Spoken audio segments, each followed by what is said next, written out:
Hi, I'm Sarah Bunwell, the editor of Insurance Investor and FundOperator.com. I'm here with Dr. Harald Henke, the head of fixed income portfolio management at Quoniam. Before this job, Harald was the head of fixed income research, where he was responsible for the development of corporate bond models and interest rate forecasts. He has a doctorate in finance, and we're here to talk to him about the fascinating topic of fixed income factor investing. Hi, Harald. Hi there.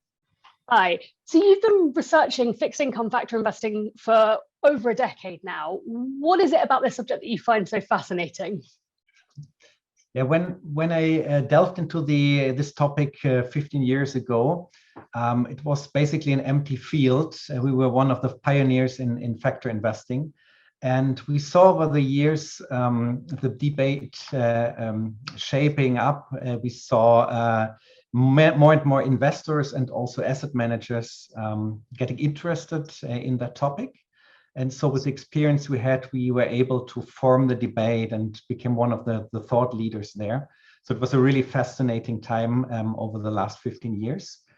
And the second thing is, if you look at the performance of credit factor strategies, it is really astonishing how stable this performance is. There are hardly any big drawdowns that you see, but it's more a stable contribution over time.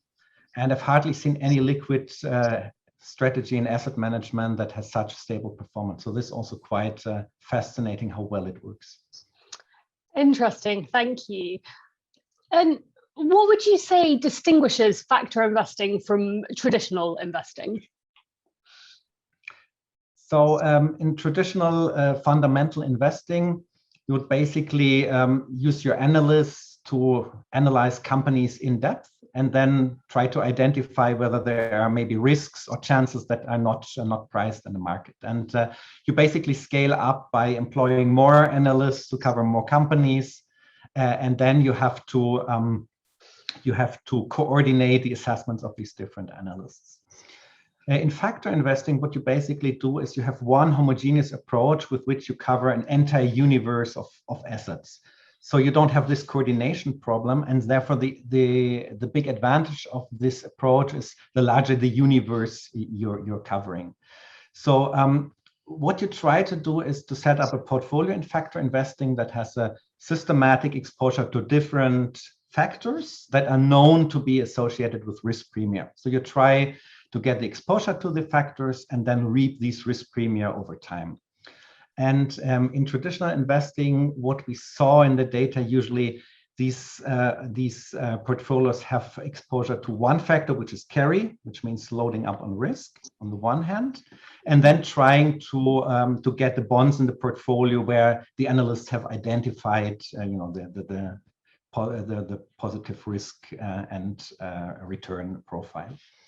So from that, it follows that there's also a difference in return patterns between the two strategies. So the idea of factor investing is that it should basically work in all market environments. The risk premia of factors like, say, value or momentum, they tend to be uncorrelated with the market. So we aim to outperform in both falling and rising markets.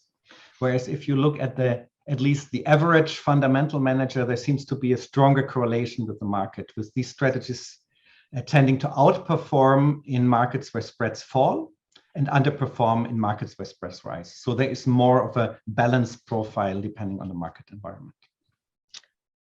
That makes great sense, thank you. And thinking about institutional investors specifically, why should they be taking a closer look at fixed income factor investing now? Yes, so when you look at the factor portfolio, the idea is to gain your performance from exposure to the systematic factors.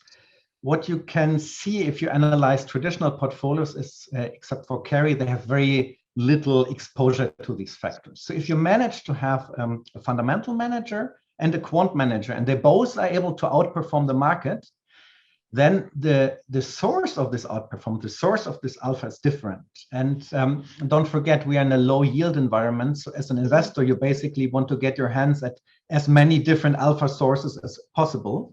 And in particular, if these alpha sources are uncorrelated. So basically by combining a fundamental and a quant approach that are able to outperform, you get the combined portfolio has an even more stable outperformance and a more stable distribution. So this is clearly beneficial.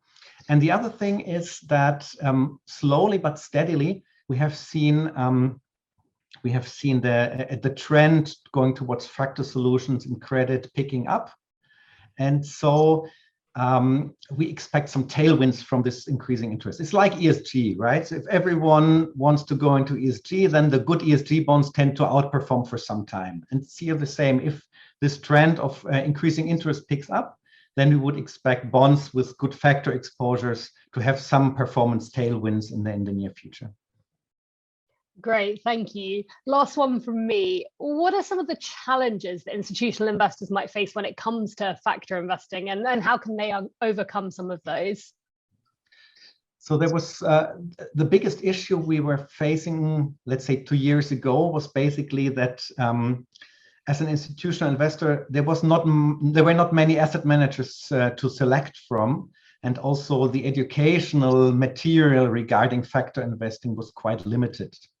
So as an institutional investor, you want considerable, you want at least some choice between managers. And also, if you want to learn more about it, you need certain material. Mm-hmm. This has increased considerably over the last year. So I think both, and probably not a big problem anymore. What we have encountered in client conversations or in conversations with investors who are interested in factor investing has been, the recent underperformance of factor strategies in equities.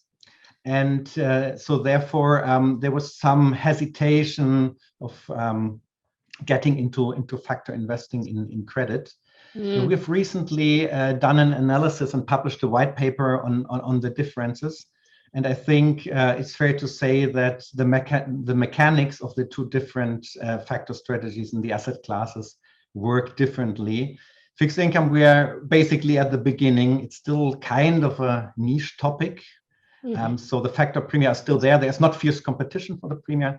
There are hardly any passive products, for example. And also what we saw is that factors in credit tend to be more balanced in their definition and therefore more risk conscious. So you don't see these large concentrations in sectors or risk categories that have plagued, for example, the value factor in equities in recent years. Great. Thank you so much for your time, Harald. It's been really interesting talking to you. Thanks a lot.